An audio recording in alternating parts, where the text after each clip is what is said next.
Olá, irmãos, graça e paz, tudo bem com vocês? Quero falar um pouquinho hoje sobre Mateus 24. Eu sei que eu não estou com os textos aqui, não vou poder ler os textos para vocês, mas eu vou tentar citar um pouquinho de cabeça as coisas que eu ouvi e as coisas que eu meditei em cima do que eu ouvi. Mateus 24, na verdade, quando você lê o capítulo honestamente, ele é o capítulo que mais prova a linha pós-tribulacionista. Ele é um dos capítulos mais pós-tribulacionista que existe na palavra. Mas como vocês sabem, o pré-tribulacionismo dá um jeito de torcer tudo. Inclusive Mateus 24. E tem um certo pastor aí na internet que ele é muito ensabonetado, ele é muito astuto. E ele torce tudo que vem pela frente. Mas irmãos, é uma coisa descarada mesmo. E esse certo pastor, que vai acabar influenciando muitos pastores, já deve estar influenciando muita gente a torcer a palavra de Deus, treinando o raciocínio dos irmãos que não meditam a torcer as palavras de Jesus,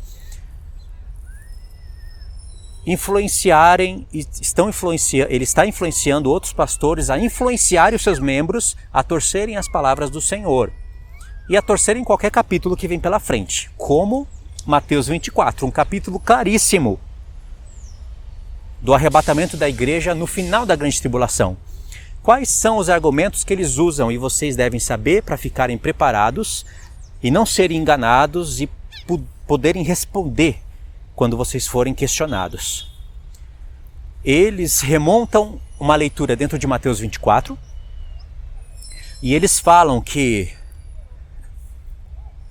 Mateus 24, eles falavam assim, né? Que Mateus 24 é somente para judeus. Tudinho. Não é para a igreja, é para judeu. E aí eles se encontram com certas expressões tipo os eleitos, povo santo, porque Mateus 24 faz referência para Daniel 7, onde fala do povo santo. Então eles se encontram com essas expressões e eles ficam ali tropeçando nessas palavras. E aí fica um pouco incoerente da parte deles dizer que tudo aquilo ali é só para judeu. Ainda mais como, por exemplo, tem ali antes de Mateus 24 os discípulos fazendo perguntas para o Senhor Jesus e ele respondendo para os discípulos. Aí o que eles fizeram? Vocês já sabem que eles separam tudo. Dia do Senhor é uma coisa, dia de Cristo é outra. Embora Cristo seja o Senhor, para eles uma coisa é uma coisa, outra coisa é outra coisa.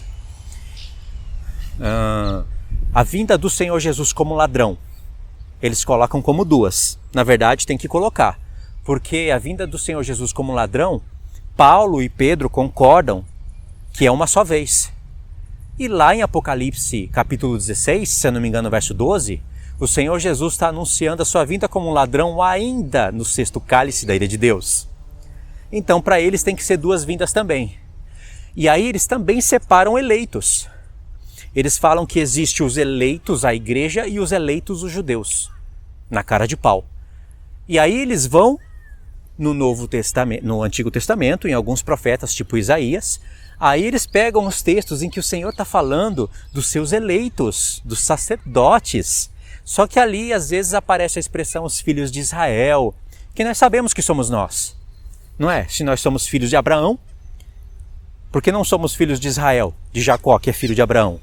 Eu sei que de Jacó saiu as 12 tribos, mas Deus prometeu também que de Jacó sairia nações. Deus prometeu isso em Gênesis, capítulo 35. E quando Isaac vai abençoar Jacó, Isaac confirma isso, dizendo que de Jacó sairia nações, plenitude dos gentios. E o escritor de Hebreus diz que Isaac abençoou Jacó e Esaú pela fé a respeito de coisas vindouras. Então de Jacó haveria de sair nações. Se nós somos filhos de Abraão, nós também somos filhos de Isaac. Aliás, Paulo, em Romanos capítulo 9, fala que Isaac é nosso pai. Então nós somos filhos de Jacó também. Não é? Então os filhos de Israel também somos nós. Claro, no tempo da antiga aliança. O Israel de Deus. O Israel conforme o Espírito.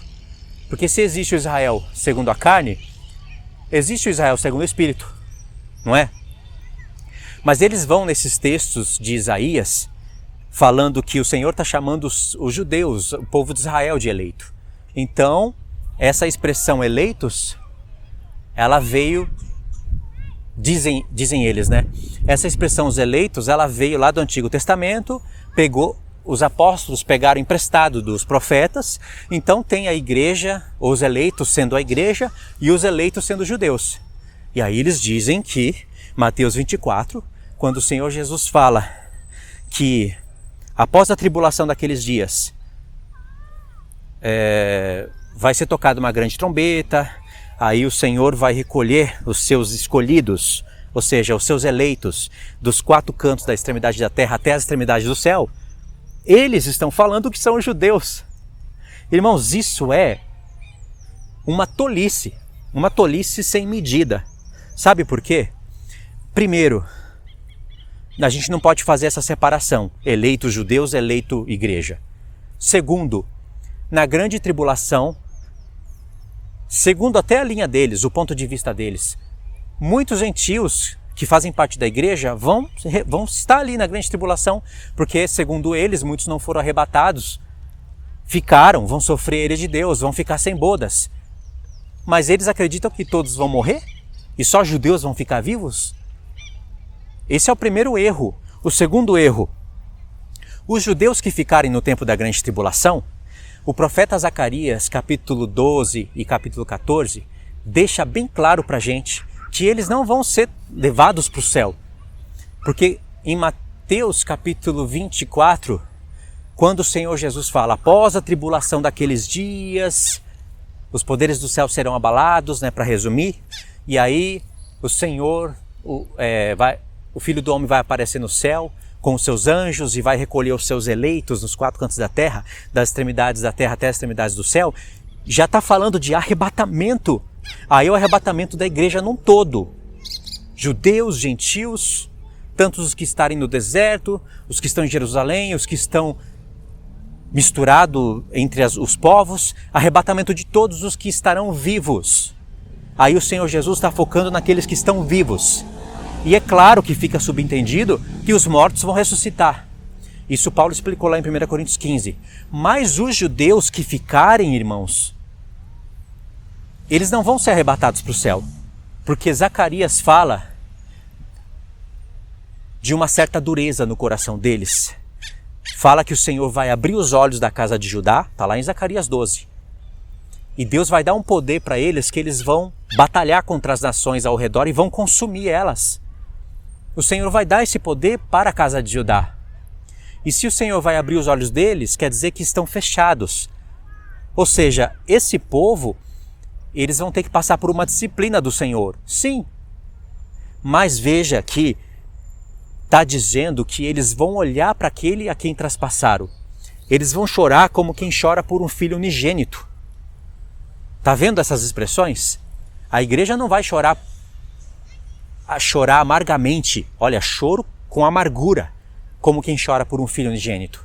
Porque a igreja foi arrebatada. E tem um mistério aí que não vai dar para explicar aqui nesse vídeo. Porque a igreja, nesse momento, ela vai descer com o Senhor Jesus do céu. Porque a igreja ressuscita no 1260. O episódio em que o Senhor Jesus retorna para a terra para batalhar contra as nações é um pouquinho depois. Entendeu? A igreja, num todo, ela vai ser arrebatada antes, mas não 7 anos antes da grande tribulação. Porque você tem que compreender esses números: 1260, 1290 e 1335. Em 1335 o reino vai se iniciar na terra. Esses judeus que ficarem, eles vão chorar com amargura, como quem chora, como alguém que chora por um filho unigênito.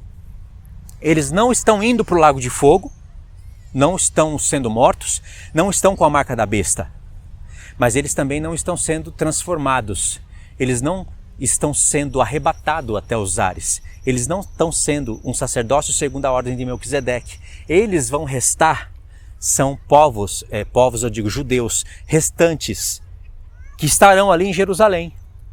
Isso eles não entendem e são incapazes mesmo de compreender por causa da linha que eles seguem. Ou seja, é um erro dizer que aqueles eleitos que vão ser arrebatados até os ares, em Mateus 24, são os judeus eleitos. É um erro dizer isso. Entendeu? Zacarias 12:14 confirma isso. Somente a igreja que vai ser arrebatada até o céu. Então o episódio que o Senhor Jesus está falando ali em Mateus capítulo 24, que depois dos dias da grande tribulação, o Filho do Homem aparece no céu, é um episódio que fala do arrebatamento da igreja. E depois desse episódio do arrebatamento da igreja, acontece ainda coisas na terra e depois a igreja vai voltar aqui na terra para desfazer todo esse reino. Isso eles não compreendem, porque eles não compreendem as profecias de Daniel, eles não sabem a sequência dos fatos, o que acontece após o arrebatamento. Eles acham que a igreja vai ser arrebatada e vai ficar no céu e o resto morre, sei lá, alguns pensam que não sobra nada, outros até entendem que nações restam, mas eles não sabem resolver essa questão. Nós sabemos. Pelo menos esses assuntos já foram tratados no canal. Tá bom? Então não se enganem quando um pastor pré-tribulacionista estiver contextualizando Mateus 24 e contextualizando de maneira errada. Eles usam ainda outros argumentos apelativos. Por exemplo, eles falam que Jesus está deixando bem claro ali que a mensagem é só para judeu, porque fala do abominável da desolação, de que falou o profeta Daniel, que vai estar no lugar santo, quem estiver lá fuja para os montes. Ou seja, é um contexto todo judaico. E nisso daí eles estão certos. Se o profeta Daniel profetiza que o anticristo vai se direcionar para a terra de Israel e o epicentro da grande tribulação vai ser lá, então não tem como falar diferente. Acontece que o Senhor Jesus está dando uma mensagem para o povo dele ali. Ele não está falando de arrebatamento secreto, de maneira nenhuma, e ele tem que falar daquela maneira que ele falou, é lógico. Agora, o Senhor Jesus em Mateus 24 não falou a sequência dos fatos, como vai acontecer, tudo certinho. Ele deu uma mensagem panorâmica que é muito importante, mas não explica tudo. Você vai precisar das cartas do apóstolo Paulo, que mesmo assim não vai estar explicando tudo. O apóstolo Paulo, quando fala do arrebatamento da igreja, por exemplo, ele resume os fatos. Em 1 Tessalonicenses 4, ele fala que vai ressoar a trombeta de Deus, aí vai ter a voz do arcanjo, os mortos em Cristo ressuscitarão primeiro, depois os vivos serão transformados e nós seremos arrebatados juntos, que ninguém passa na frente de ninguém. E aí ele resume dizendo, estaremos para sempre com o Senhor. O apóstolo Paulo não fala o que acontece durante a grande tribulação, percebe? Aí você precisa de Mateus 24. E ele não fala o que acontece depois desse arrebatamento. Eventos acontecem antes, eventos acontecem depois. Porque depois do arrebatamento, a igreja é arrebatada nos ares para quê? Não é para fazer bodas. Ela é arrebatada nos ares para fazer um ajuntamento do reino de Cristo no céu, enquanto o dragão, a besta e o falso profeta estará fazendo o ajuntamento do seu reino na terra. Porque aí vai ter uma convocação de batalha.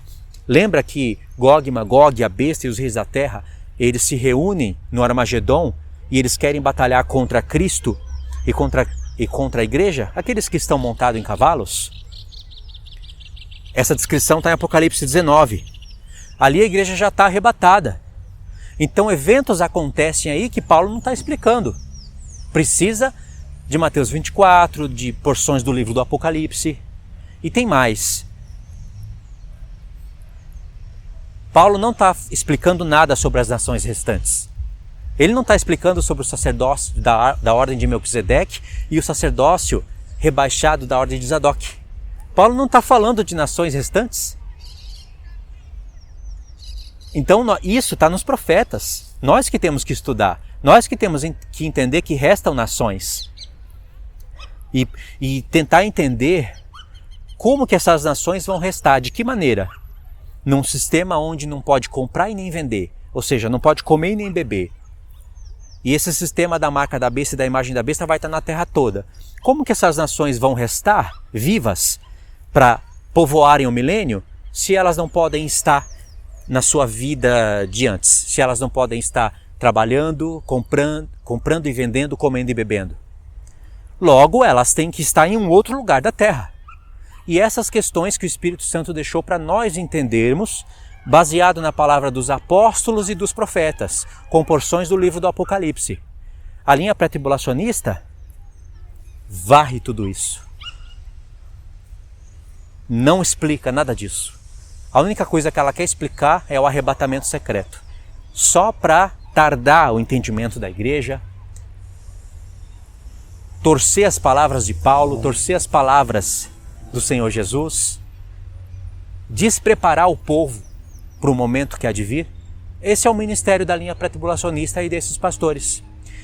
Eu sei que eu não pude ler os textos, não pude provar isso com a leitura bíblica, mas eu estou falando aqui de maneira panorâmica. Algo que está aqui na minha mente, entendeu? Eu não estou podendo comprovar tudo isso para vocês como eu queria. Em vídeos futuros eu vou parar, vou ler os textos. É um tipo de estudo que dá muito trabalho, porque precisa ler os textos, somar as coisas, provar para vocês que essas coisas são assim. E aí vocês, estudando, vão poder discernir o erro dessa linha e as consequências que essa linha causa na mente dos irmãos agora e principalmente, que vai ser o mais grave, no tempo da grande tribulação. Deus vai cobrar tudo isso. Vai cobrar. E é justo Ele cobrar, né? Tá bom? Então eu deixo aqui esse recado resumido, básico, e uma hora ou outra vocês vão encontrar com um certo pastor aí no YouTube ensabonetado, que se convida para ir nas igrejas, já fala das ofertas, do dinheiro que ele precisa receber e tudo, na cara de pau. E vai nas igrejas, recebe dízimo, recebe oferta, escreve livro, vende livros para ensinar esse besterol nas igrejas. Você acha que tudo isso daí não vai passar pelo tribunal de Cristo? Lógico que vai. Então, fiquem espertos em Mateus capítulo 24, junto com as cartas de Paulo e junto com o Apocalipse, principalmente as palavras dos profetas, tá bom? Porque a mensagem do arrebatamento, ela foi construída em cima das palavras dos profetas. Tem um texto em livro de Crônicas, se eu não estiver enganado, que diz: creia nos profetas, creia nos meus profetas e vocês prosperarão. Nós temos que crer nos profetas do Senhor. Tudo que Paulo aprendeu, ele aprendeu pelo Espírito Santo, mas baseado nas palavras dos profetas. E ele deixa isso claro em algumas cartas, que a revelação que ele tem foi baseado na revelação dos profetas. O Espírito Santo revelou, mas pelos profetas. Então tudo que nós temos que entender lendo as cartas dos apóstolos, principalmente a de Paulo nesses pontos, e confirmar com as palavras dos profetas, tá bom? Veja que quando ele fala de arrebatamento, ele usa a palavra primícias, ele usa a palavra trombetas, ele usa a expressão última trombeta. Se tem uma última, tem que ter a primeira, não é? Se tem a primeira, tem as do meio e tem uma última que ele falou. E a última tem que ser a última. Logo, o Senhor Jesus estaria confirmando isso em Apocalipse, no ministério das trombetas. O apóstolo Paulo fala de dia da redenção. Quando ele fala de arrebatamento, ele fala de voz de arcanjo, ou seja, sinalizou Daniel 12. Tudo o que ele fala tem base nos profetas. Então nós temos que entender o arrebatamento pelas palavras de Paulo e também pelas palavras dos profetas. Não deixe nenhum pastor te enganar, porque você não vai poder pôr culpa neles. Ninguém vai poder pôr culpa em ninguém. Nem eles poderão pôr culpa nos livros ou em outros pastores. Cada um vai dar conta da sua vida, do que entendeu, do que ensinou. E se você prejudicou alguma vida despreparando ela para o tempo da grande tribulação, e a linha pré-tribulacionista desprepara muita gente, você vai ter que dar conta disso diante do Senhor. Tá bom, irmãos? Então eu vou parar aqui. Espero que vocês tenham entendido, ainda que eu falei resumido, tá bom? Fiquem todos na paz. Deus abençoe.